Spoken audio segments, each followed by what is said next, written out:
Tanggal 22 Mac 1969 merupakan detik kelahiran beliau bertempat di balik pulau Pulau Pinang.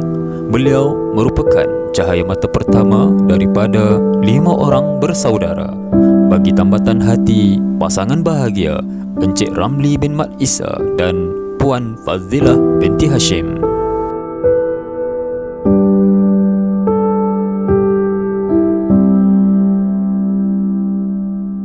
Mendapat pendidikan awal pada tahun 1976 hingga 1981 di Sekolah Rendah Kebangsaan St. George Balik Pulau bermula darjah 1 hingga darjah 6. Berpindah ke Sekolah Menengah Kebangsaan St. George Balik Pulau ketika di tingkatan 1 hingga tingkatan 5 pada tahun 1982 hingga 1986.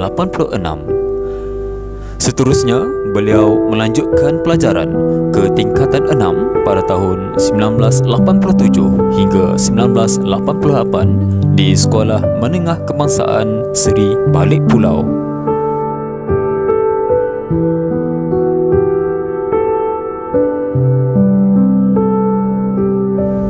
Tuah ayam nampak di kaki tuah manusia, siapa yang tahu?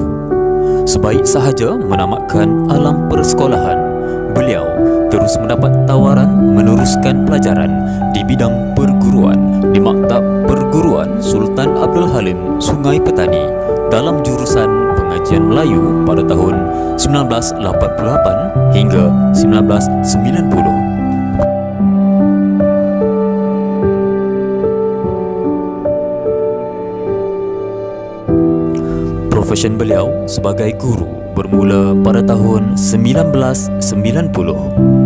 Sebaik sahaja tamat tempoh pengajian, beliau ditempatkan di SJKC Cui Cak, Langkap, Perak bermula dari tahun 1990 hingga 1995.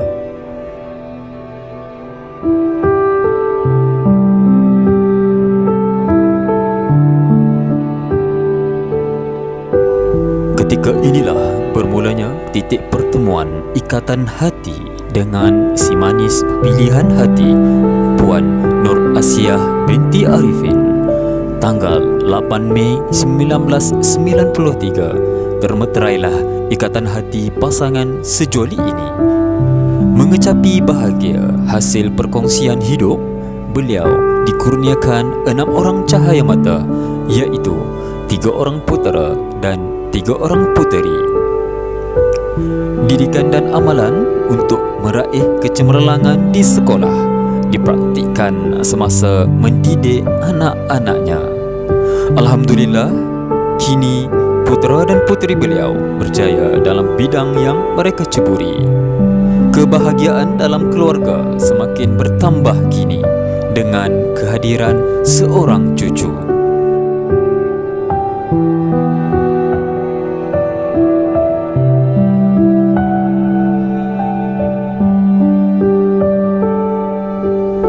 Kemudian, beliau berkhidmat di Sekolah Kebangsaan Seri Langkap, Langkap, Perak pada tahun 1995 hingga 1998. Setelah 3 tahun berkhidmat di Sekolah Kebangsaan Seri Langkap, beliau ditukarkan ke Sekolah Kebangsaan Merbau Pulas, Kedah pada tahun 1998.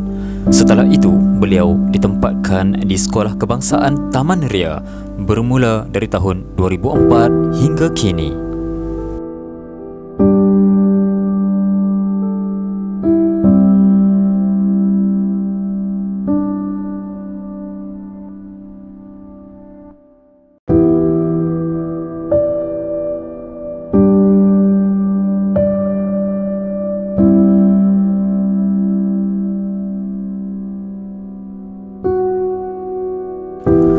Sepanjang perkhidmatannya, beliau merupakan seorang yang ramah, berdedikasi, sopan santun dan lemah lembut. Namun, dalam kelembutan ada ketegasan ketika menangani karenah anak didiknya. Gaya penampilannya yang sederhana tetapi menarik sering menjadi idola rakan sejawatan dan anak didiknya. Suaranya yang lemak merdu sering menyerikan majlis dan acara sekolah sebagai pengacara majlis yang tiada galang gantinya.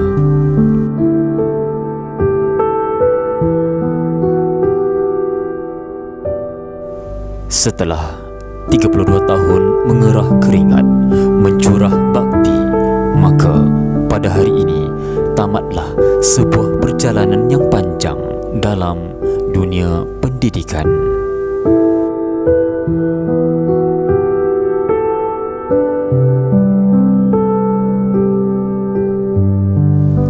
Sesungguhnya telah banyak jasa dan bakti yang beliau tinggalkan.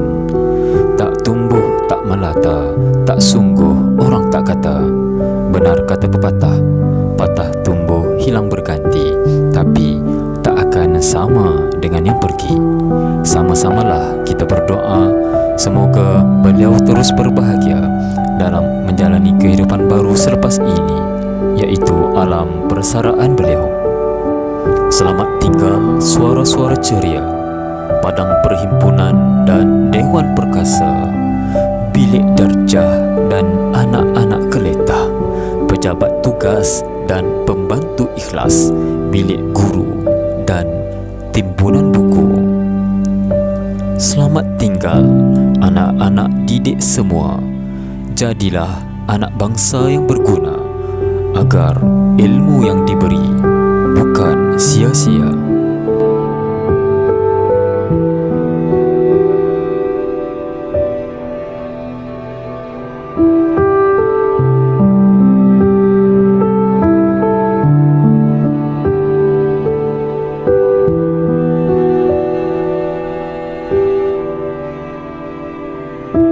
Melati kuntum tumbuh melata, sayang merebah di pohon cemara. Akhir kalam penyudah kata, moga bahagia di alam persara, insya-Allah.